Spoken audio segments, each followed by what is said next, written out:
Bonjour, Bruno Marchal, alors équitation légère à Montpellier, en face à face quand vous êtes dans la région de Montpellier avec vous et votre cheval, ou par Skype par téléphone quand vous êtes plus loin en Europe ou même parfois en France. Pour faire ces coachings qui sont uniques puisque vous avez à la fois la séance et les 15 jours qui suivent. Vous pouvez me contacter quand vous voulez pour avancer sur les exercices adaptés que je vous ai donnés. Et donc là vous avez le lien qui est en commentaire sous cette vidéo. Et aujourd'hui on va voir le quatrième point qui font que ça peut bugger entre vous et votre cheval ou vous avec vous en tant que cavalier. Et la quatrième chose que je remarque chez les personnes qui viennent nous consulter en coaching, et depuis 1999 j'en ai vu, c'est un peu ce que j'appelle une forme de loi de l'évitement. Alors comment je vais vous expliquer ça?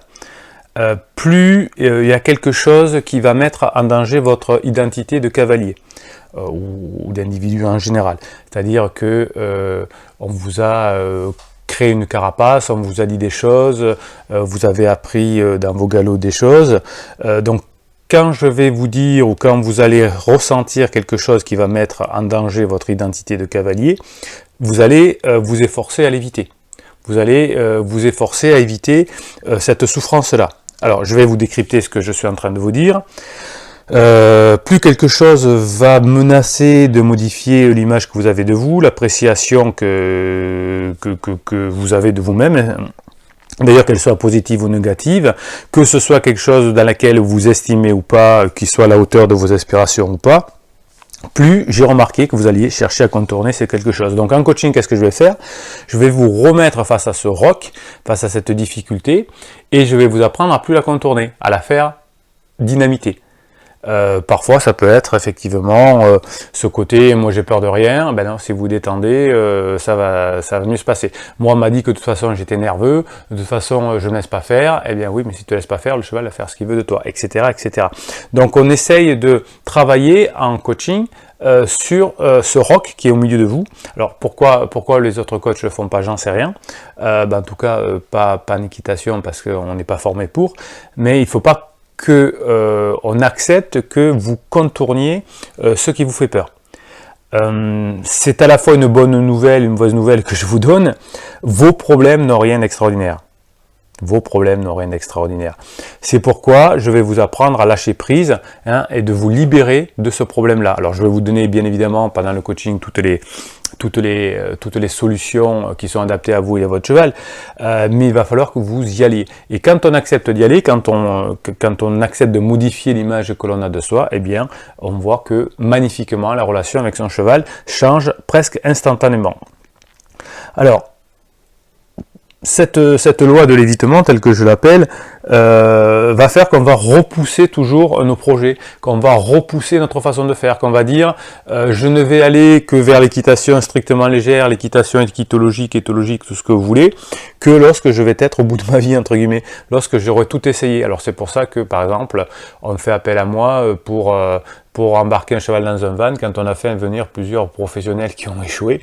Et là, on est au fond du gouffre et on dit j'accepte cette loi de l'évitement, j'accepte d'enlever l'image que j'avais de comment on doit faire pour embarquer en force un cheval ou faire confiance à un professionnel qui va le faire, qui dit je ne vais pas me laisser faire. Et donc on accepte cet évitement, on me fait venir, et là en quelques minutes, en une vingtaine de minutes généralement, on fait monter le cheval dans le van. Donc il faut accepter cette loi de l'évitement pour pouvoir avancer.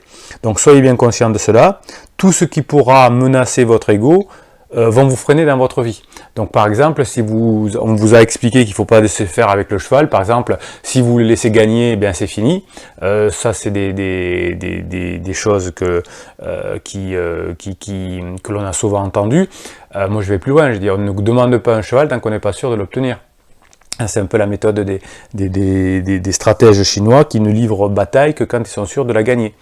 Donc toutes ces images qui ont formé votre ego, il va falloir les laisser tomber. Et une fois qu'on laisse tomber, qu'on lâche prise par rapport à ça, le cheval se détend immédiatement et on a une forme de miracle qui arrive.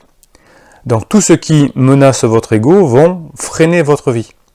Donc en se remettant en question, et je vais vous donner des exercices qui vous correspondent, je vais vous donner des exercices qui correspondent à votre cheval, je vais vous donner des choses totalement adaptées et pas des choses farfelues qu'on peut lire dans certains livres, eh bien, vous allez pouvoir vous remettre en question, avoir moins de certitude, et là, qu'est-ce qui va se passer? Eh bien, c'est que les croyances qui vous limitent vont exploser, et vous allez avoir vos objectifs qui vont être atteints. Voilà donc la quatrième raison qui font que on échoue en équitation, on a des problèmes, etc. et que certains professionnels techniques ne peuvent pas vous aider parce qu'il faut d'abord résoudre cette loi de l'évitement. Voilà, alors si ça vous rappelle quelque chose, si vous avez envie de poser des questions, faites-le en commentaire, c'est fait pour. Mettez un pouce en l'air pour référencer cette vidéo, pour que des personnes qui en ont besoin puissent la découvrir. Et puis si vous avez besoin d'un coaching, vous avez l'adresse juste en haut du commentaire. Et on se retrouve dès demain, certainement, pour le cinquième point de ce qui vous fait éventuellement échouer à cheval, ou en tout cas qui vous pose problème et que je vois dans mes coachings depuis 1999. C'était Bruno Marchal qui vous dit à très bientôt.